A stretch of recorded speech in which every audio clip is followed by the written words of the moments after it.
Students, अभी तक हम लोगों ने अलजेब्रा का बेसिक्स, कुछ रूल्स, कुछ मेथड्स सीख लिया, जिसमें हम लोग अलजेब्रा में एडिशन, सब्ट्रैक्शन, मल्टीप्लिकेशन या डिवीजन किस प्रकार से कर सकते हैं, और अलजेब्रा में एक्चुअली हम लोग अलजेब्रा किसको कहते हैं, ये सब चीज़ें हमने पिछले क्लास में सीख लिया।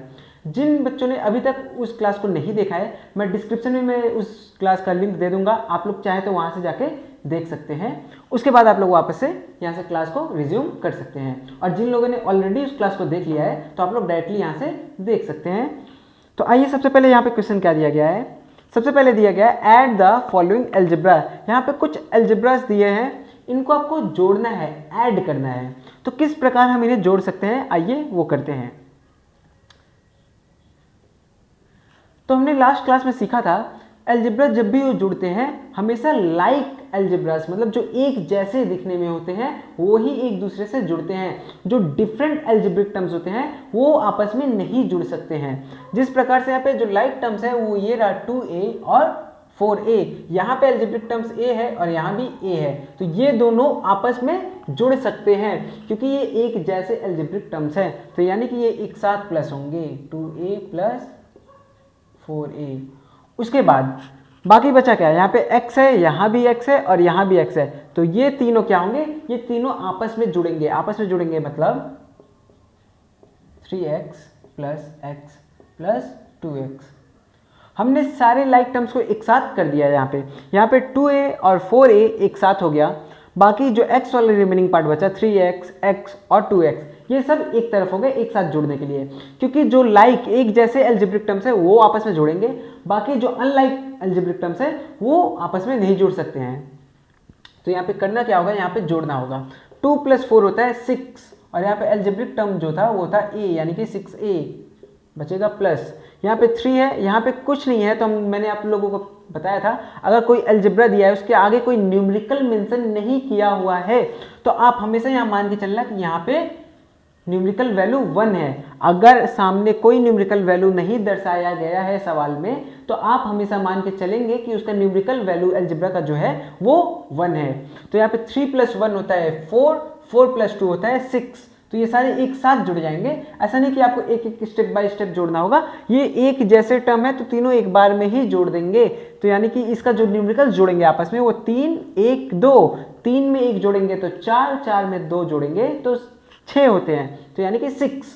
और अलजेब्रिक टर्म क्या यूज हुआ था, यहाँ पे x यूज हुआ था, तो यहाँ पे x हो जाएगा। अब ये क्या हुआ, 6a एंड 6x, क्या ये दोनों आपस में जुड़ सकते हैं, क्या ये एक जैसे हैं? यहाँ पे सिर्फ न्यूमेरिकल्स जो है वो सेम है, परंतु जो यहाँ पे अल्फाबेटिक ऑर्डर है, यहाँ पे जो a है और यहाँ पे x है, ये दोनों सेम नहीं है, ये दोनों अनलाइक है, एक जैसे नहीं है, तो ये दोनों आपस में नहीं जुड़ सकते। और मैंने आप लोगों को बताया था कि अगर अलजेब्रिक टर्म जो है वो अनलाइक है या डिसलाइक एक जैसे नहीं है, उनको हम लोग जोड़ेंगे नहीं, ऐसे ही दर्शा देंगे, वहीं पे खत्म कर देंगे, इसके आगे ये और सॉल्व नहीं हो सकता है। तो यही आपका हो गया एट द एंड आंसर, तो यही तक आपका एडिशन हो पाएगा। तो इस तरह से हम लोग एडिशन कर सकते हैं अलजेब्रा में। इससे और भी बड़े बड़े सवाल हम लोग करेंगे, लेकिन अभी हम लोग का ये जो जर्नी है ये बेसिक्स पे हम लोग चल रहे हैं, तो अभी से बेसिक्स ही करते हैं।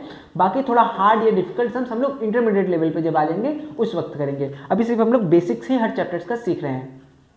आइए, सब्ट्रैक्शन में क्या दिया गया है, सब्ट्रैक्ट 2xy फ्रॉम 5xy। यहाँ पे 2xy को घटाना है 5xy में से। घटाना किस में से है, इसमें से घटाना है, तो ये आगे रहेगा 5xy।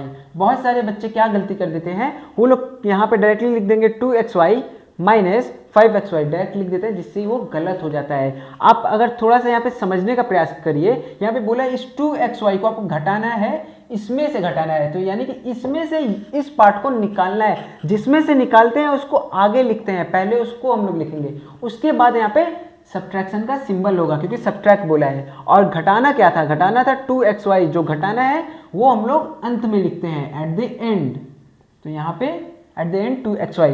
तो 5xy सब्ट्रैक्ट 2xy, मतलब 5xy में से 2xy जाएगा तो क्या हो जाएगा, 5 - 2 होता है 3, तो यहाँ पे बचेगा न्यूमेरिकल वैल्यू 3, और अलजेब्रिक टर्म्स क्या थे, x और y, तो यहाँ पे क्या बचा 3xy। कुछ इस प्रकार से हम लोग सब्ट्रैक्शन भी कर सकते हैं अलजेब्रा में। सपोज एक और अगर आपको सवाल देता हूं मैं अलजेब्रा में,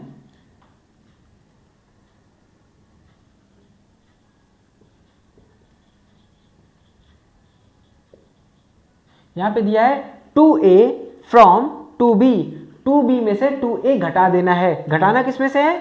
2b में से। हम लोग को सब्ट्रैक्ट करना है 2b में से, तो 2b पहले आएगा, उसके बाद माइनस का सिंबल, और घटाना था हम लोग को 2a, तो 2a हो जाएगा अंत में। अब जिस प्रकार एडिशन में लाइक और अनलाइक यानी कि एक जैसे और अलग अलग अलजेब्रिक टर्म्स को देख के हम लोग ऐड कर सकते हैं, उसी प्रकार से हम लोग को सब्ट्रैक्ट में भी वो नियम लागू होता है, उसको ध्यान में रखना पड़ेगा।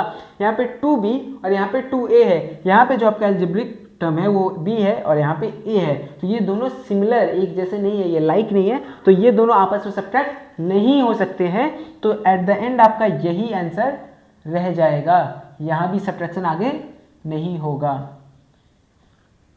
जिस प्रकार से एडिशन में हुआ था उसी प्रकार से सब्ट्रैक्शन में भी होगा, अगर अलजेब्रिक टर्म्स अलग अलग डिफरेंट है, क्योंकि different algebraic terms have different values in the same question. एक ही सवाल में अलग अलग अलजेब्रिक टर्म्स यूज हो रहे हैं, तो उनका जो वैल्यू रहेगा वो अलग अलग रहेगा, भले वो एक ही प्रश्न में हो। तो आई होप आप लोगों को समझ में आ गया होगा कि एडिशन और सब्ट्रैक्शन किस प्रकार से हम लोग अलजेब्रा में कर सकते हैं। अगर समझ में आ गया होगा तो हम लोग आगे मल्टीप्लिकेशन और डिवीजन की तरफ बढ़ते हैं। और अगर ना समझ में आया हो, कोई डाउट रह गया हो या कोई एरर क्रिएट हो रहा हो, तो आप लोग मुझसे कमेंट सेक्शन में पूछ सकते हैं। मैं आप लोगों को अगले क्लास में उस सारे डाउट्स आपके क्लियर कर दूंगा। तो अब हम लोग बढ़ते हैं मल्टीप्लिकेशन एंड डिवीजन की तरफ। तो आइए स्टूडेंट्स, अब हम लोग करने जा रहे हैं मल्टीप्लिकेशन इन अलजेब्रा। अलजेब्रा में मल्टीप्लिकेशन किस प्रकार से हम लोग कर सकते हैं।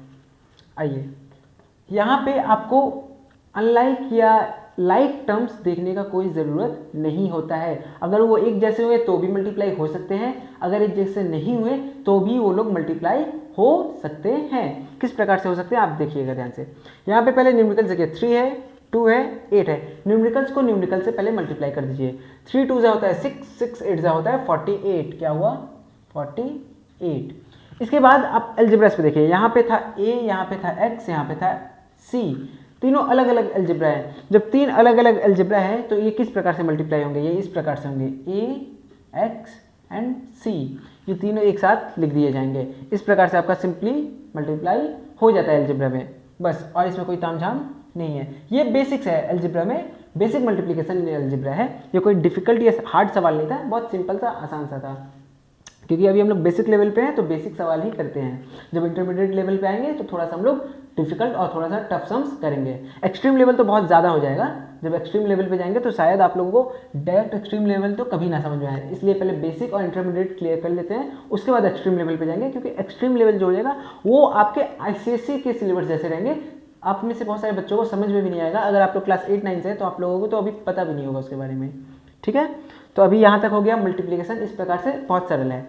आइए डिवीजन पे आते हैं। डिवीजन में क्या दिया गया है? डिवीजन में दिया गया 44b² डिवाइड बाई 4b।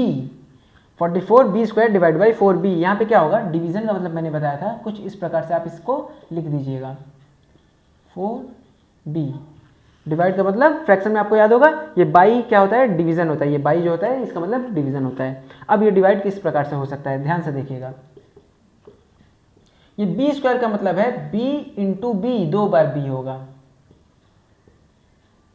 कुछ इस प्रकार से होगा, जहां पे आपका एक b और एक b कट जाएगा और ये 4 कटेगा, 4 के टेबल में 1 टाइम्स में, ये 4 के टेबल में कटेगा 11 टाइम्स में। बचा क्या? 11 और b। तो आपका आंसर क्या आया? 11b। कुछ इस प्रकार से हम लोग डिवीजन भी कर सकते हैं। अगर डिवीजन ना समझ आया हो तो एक बार दोबारा देखिए मैं क्या समझा रहा हूँ। 44b² स्क्वायर, इसको स्क्वायर बोलते हैं, यानी कि ये पावर है। अगर आप लोगों ने इंडिसेस अगर नहीं किया होगा क्लास 9 में, या एक्सपोनेंट एंड पावर क्लास 7 या 8 में नहीं किया होगा, तो मुझे कमेंट सेक्शन में बता दीजिएगा। अगर आप लोगों को उसमें कोई डाउट है तो मैं एक बार एक्सपोनेंट एंड पावर भी आप लोगों को समझा दूंगा। वैसे हम लोग वो चैप्टर भी करेंगे, पर अभी पहले अलजेब्रा कंप्लीट करते हैं, उसके बाद हम लोग उसमें जाएंगे। यहाँ पे 44b² डिवाइड बाई 4b था।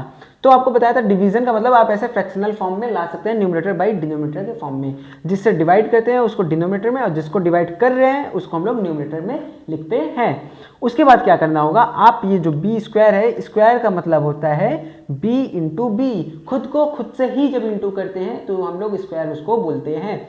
यहाँ पे क्या हुआ, न्यूमेरिकल न्यूमेरिकल को डिवाइड करेगा और एल्जेब्रा एल्जेब्रा को डिवाइड करेगा। तो b और b आपस में कट गए क्योंकि वो कॉमन फैक्टर्स हैं। मैंने बताया था आपको फ्रैक्शन में कि कॉमन फैक्टर्स जो होते हैं उन्हीं कॉमन फैक्टर से ही हम लोग इसे काट सकते हैं, यानी कि डिवाइड कर सकते हैं, ताकि वो सिंपलेस्ट फॉर्म में आ जाए। उसके बाद यहाँ पे 4 से 4 कटता है 1 टाइम्स में और 44 4 से कटता है 11 टाइम्स में। तो यहाँ पे न्यूमेरिकल बचा 11 और यहाँ पे एक एल्जेब्रा में b बचा, बाकी सब काट दिए गए, बाकी सब सिंप्लीफाई हो गया। तो सिर्फ 11b बचा, तो यही आपका जो 11b बच रहा है यही एट द एंड आपका आंसर हो जाएगा। तो इस प्रकार से हम लोग मल्टीप्लिकेशन और डिवीजन कर सकते हैं। आई होप ये भी आप लोगों को अच्छे तरीके से समझ में आ गया होगा। कोई डाउट हो तो मुझसे पूछ लीजिएगा कमेंट सेक्शन में। और अगर इसके पहले वाला क्लास आप लोगों ने नहीं देखा था तो मैं दोबारा बोल रहा हूँ, मैं डिस्क्रिप्शन में उस वीडियो का, उस क्लास का लिंक दे दूंगा, आप लोग जाके एक बार उसको चेकआउट कर लेना। फिर आप लोगों को क्या होगा, बेसिक मेथड्स जब आप लोग सीख पाओगे तो आप लोग ये सब चीज़ें भी अच्छे तरीके से समझ जाओगे। आज के लिए इतना ही, मिलते हैं नेक्स्ट क्लास में।